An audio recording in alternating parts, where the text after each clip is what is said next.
Kita harus nyipta, makanya kita harus menjalani berdiri, ruko, sujud, lungguh. Itu mewujudkan alif lam lam ha. Mulanya sholat itu mesti ngangkat tangan dua, yang diangkat sampai ke telingan. Ini kalau apa namanya ini? Kan tasdid ya. Nah, kan lafadz Allah ini. Tapi atasnya itulah yang lebih tinggi. Lam jalalah, ada makna yang berdiri di atasnya lafadz au. Nah itulah. Sakderenge nglajengaken mirsani video sakjangkepipun, kula aturi kapurih nutul tombol subscribe supados boten ketinggalan video salajengipun. Kagem kemanfaatan video menika monggo dipun like, komen lan ugi share. Mugi panjenengan sedaya pinaringan seger waras, bejo donya bejo akhirat, rahayu rahayu rahayu sagung dumadi.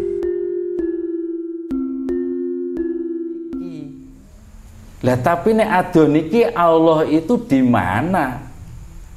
Sampai dijasmani manusia. Nah itu di mana coba? Manusia disuruh mencari. Lah itu di mana, Mbak? Nah ya terus di mana ini? Padahal Allah itu di mana-mana. Allah itu di mana-mana. Tapi kok nggak ada yang tahu. Misalnya kok banyak yang nggak tahu. Ngerti nih. Masih cari-cari Bang. Terus masih dicari. Memangnya walaupun mencari Allah tetap nggak ada yang ketemu. Karena apa? Kok nggak ketemu? Karena belum tahu, Mbak. Karena manusia itu sebenarnya nggak ada. Manusia sebenarnya mati, kok mencari hidup.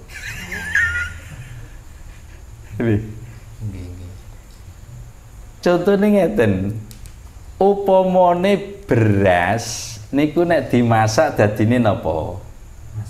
Nasi. Jadi sego to nggih. Terus berasnya teng pundi? Kangge pun dadi nasi to nggih. Berarti terus jenenge nasi beras. Nggih to nggih. Berarti teko nasi beras. Loh, ini nasi dari apa? Dari beras.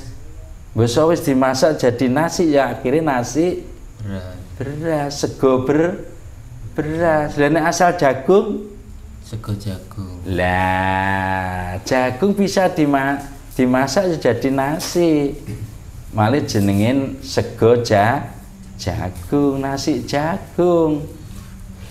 Lah terus upama segone niku goleki jagunge, nek sego jagung, nek goleki nanti. Terus segone beras kuwi goleki berase. Aku itu asal teko beras, aku saiki tak goleki kira-kira petuk pegak. Niku sego gendeng. Mulane terus diarani majnun. Mulane Gus Gendeng niku lah gandrung kapirangun goleki beras.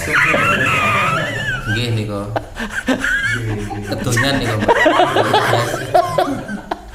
Ora arepe petuk, wis digawa jadi satu.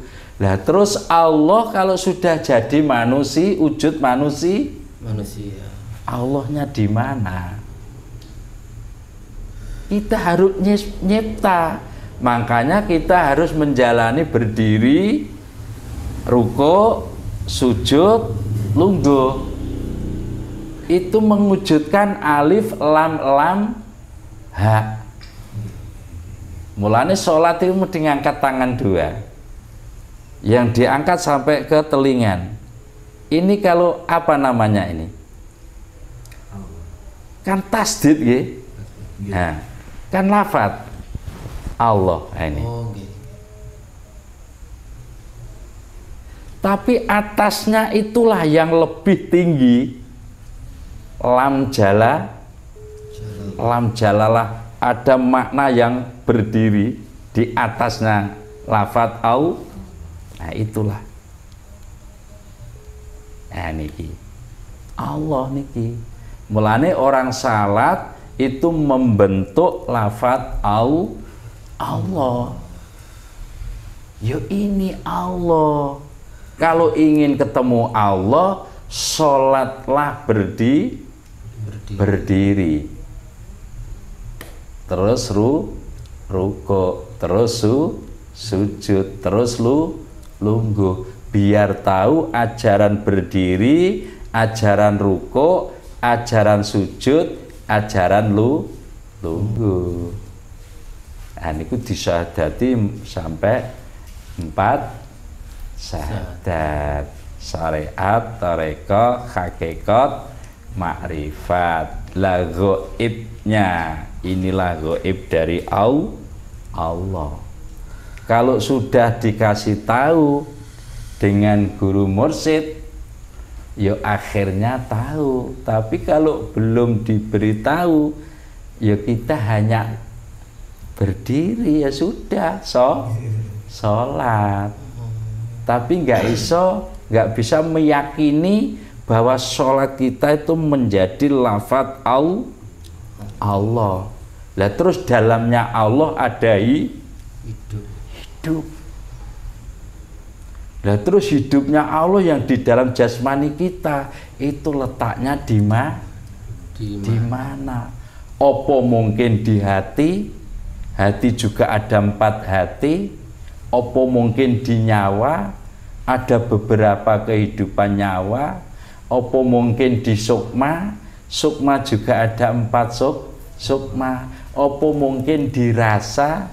Ada beberapa rasa. Niki. Kalau sudah huluyah tahu. Itu ilmunya Sunan Kalijaga. Itu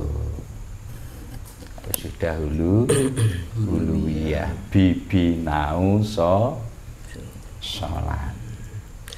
Ini terkait dengan sholat, Mbak. Sholat itu kan ada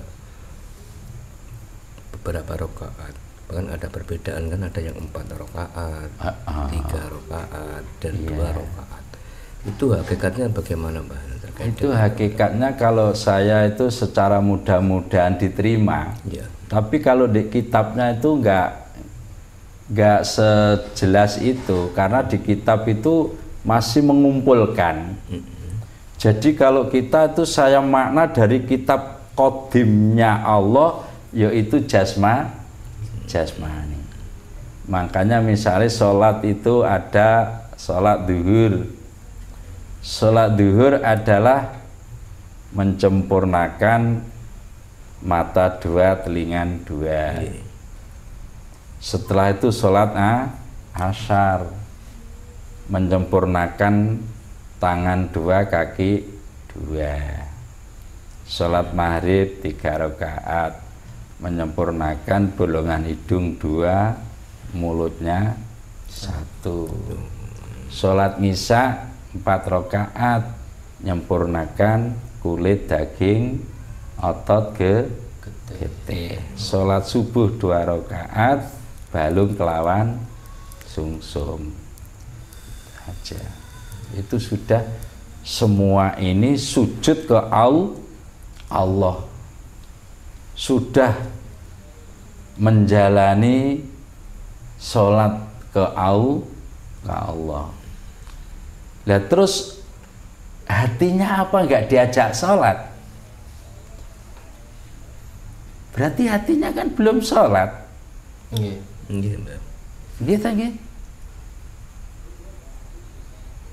Lah padahal sholatnya jasmani, wudunya pakai air.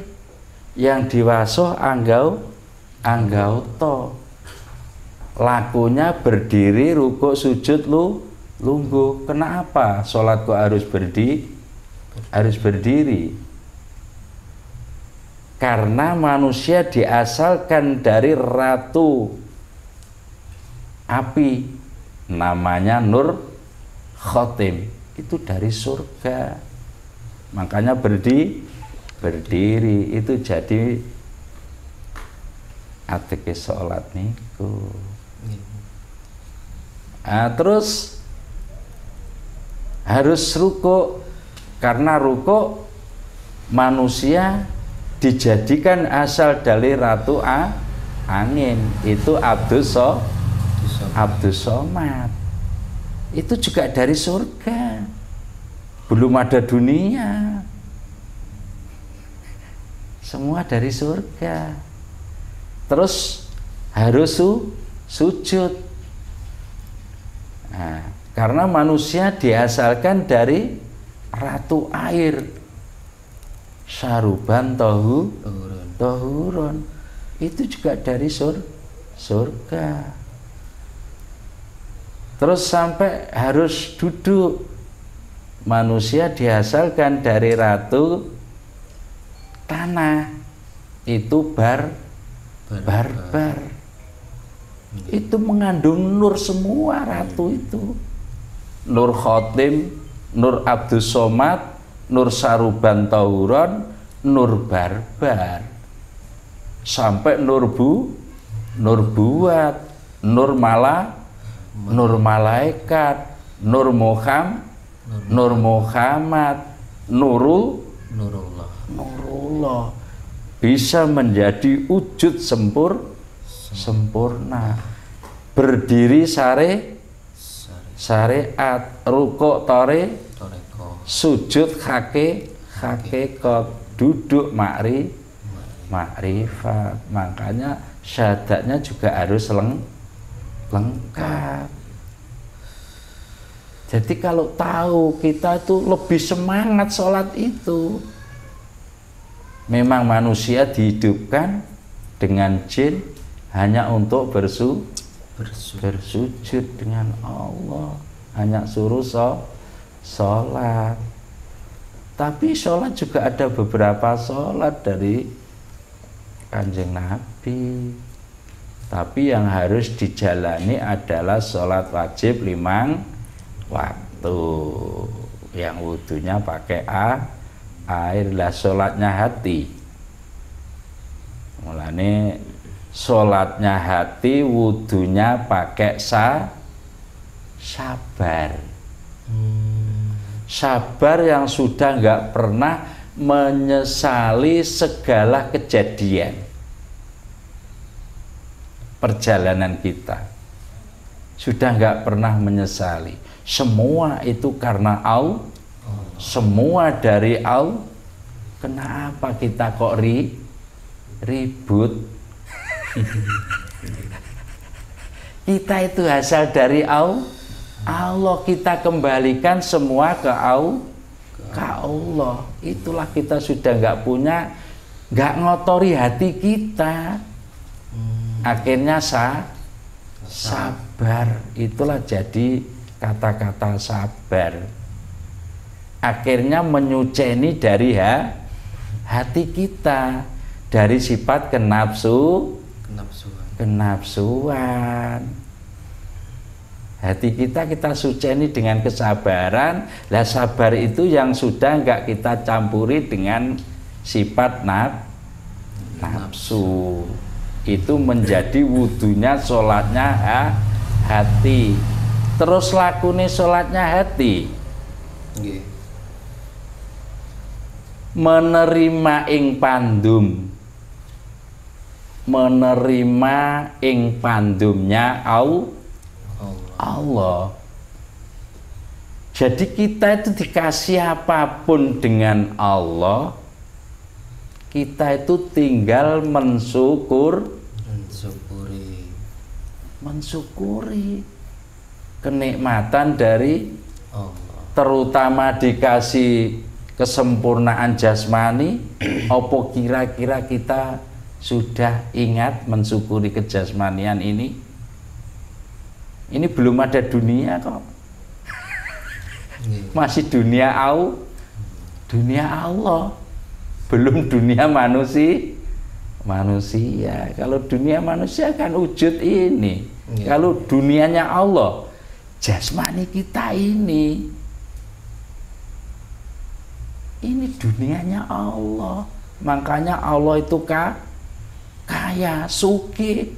Karena apa? Punya meripat 2, telingan 2, tangan 2, kaki 2, bolongan hidung 2, lesan 1, kulit, daging, otot, getih, balung, sumsum, sampai punya hati tingkat 4, punya nyawa beberapa nyawa, punya sukma 4, sampai rasa.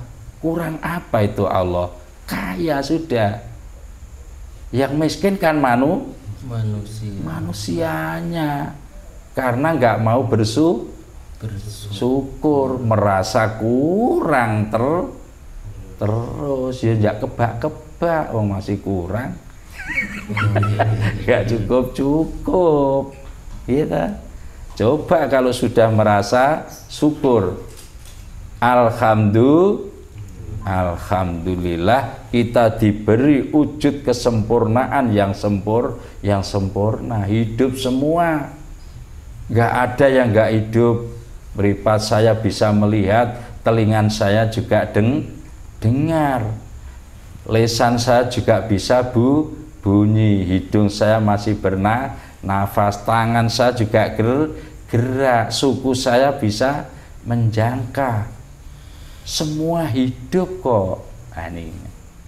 Coba kalau ada meripat nggak bisa melihat, itu aja masih syukur. Apalagi kita kok nggak mau syukur. Nah, ini. Mulane kan iman ya. Syukur itu harus kita terapkan, kesyukuran itu. Alhamdulillah. Mulane lakune ati mensyukuri kenikmatanipun Allah, mboten kufur. Ngoten niki niku lakune sabar nrimo ing pandum, pasrah ngalah maring Allah. Jadi kita semua serahkan ke Allah. Kebutuhan kita, kecukupan kita itu hanya di tangan Allah. Berarti rasa penyesalan dari kesalahan-kesalahan yang lalu itu belum menerapkan kesabaran ya? Iya, belum. Masih menggunakan sifat nafsu karena jadi belum bisa suci. Lah suci itu yang lepas dari sifat-sifat kenapsuan, itu nanti bisa suci.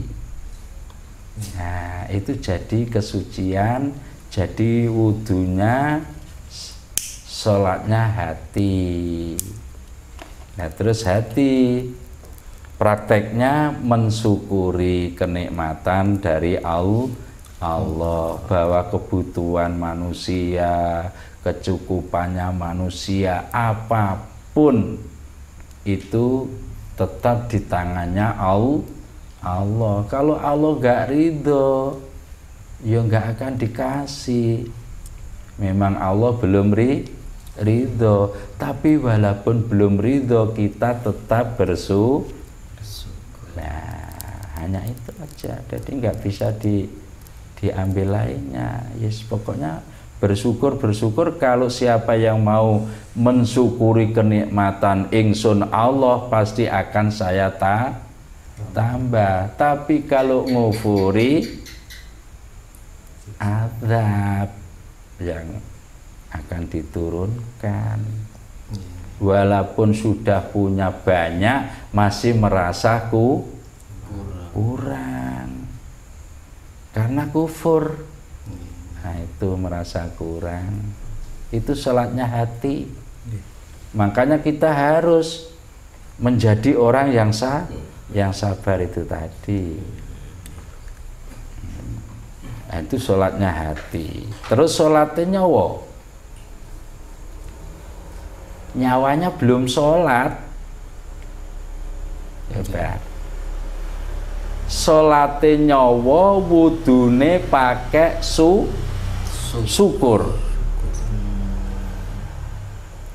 Orang yang sudah bisa mensyukuri segala kenikmatan dari Allah, sudah enggak kufur 24 jam, itu menjadi wudunya sholatnya nyawa.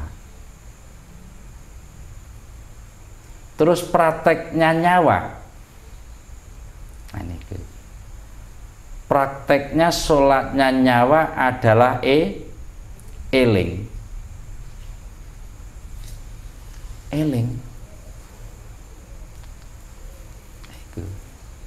Kalau manusia itu nggak ingat, nggak eling dengan Allah, ya berarti nyawa itu belum sholat.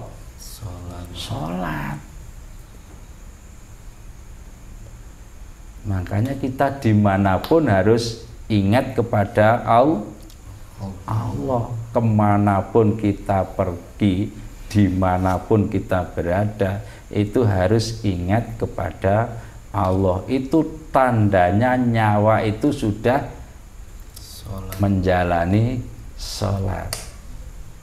Lah wudunya pakai syukur itu tadi, sudah mensyukuri kenikmatan, dilanjut dengan ingat ke Allah, eling dengan Allah. Kemanapun Allah, dimanapun Allah, ini itu prakteknya sholatnya nyawa. Tapi sukmanya juga belum sholat. Oke.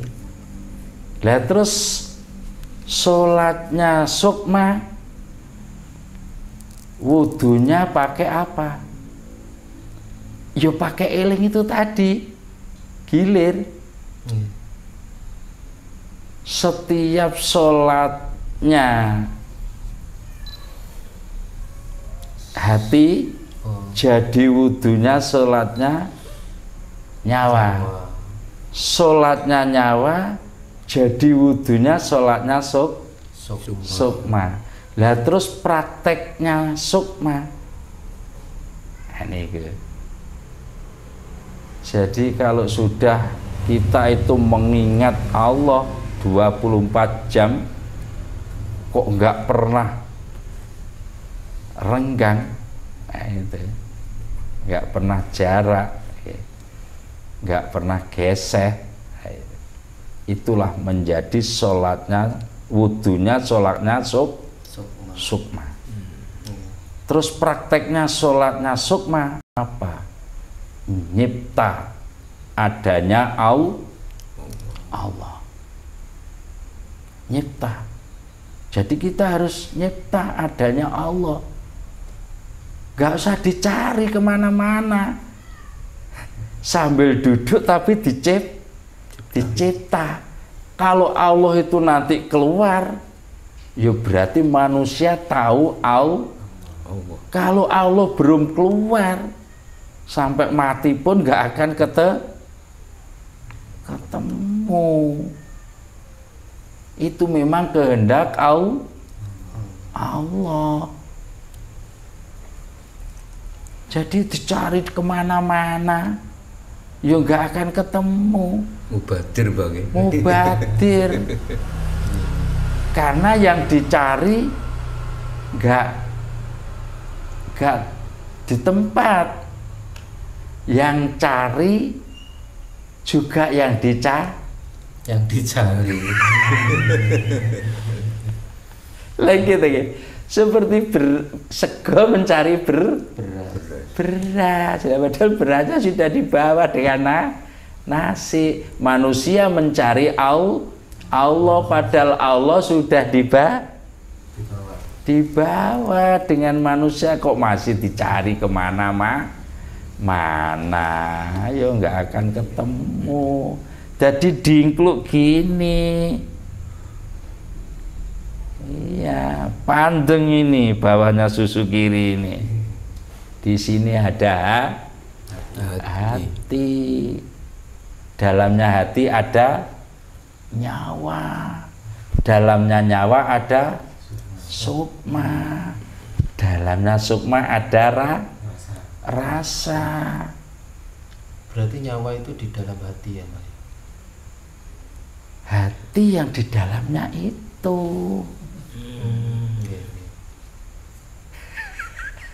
Iya. Makanya besok itu apa ya? Raga yang sebesar ini hanya di dalam hati. Lah, sebanyak hati hanya di dalamnya nyawa. Sebanyak nyawa di dalam Sukma. Sebanyak sukma di dalam rasa. Semua rasa harus bisa hilang, hanya menjadi sari-sari rasa Allah. Itu baru nanti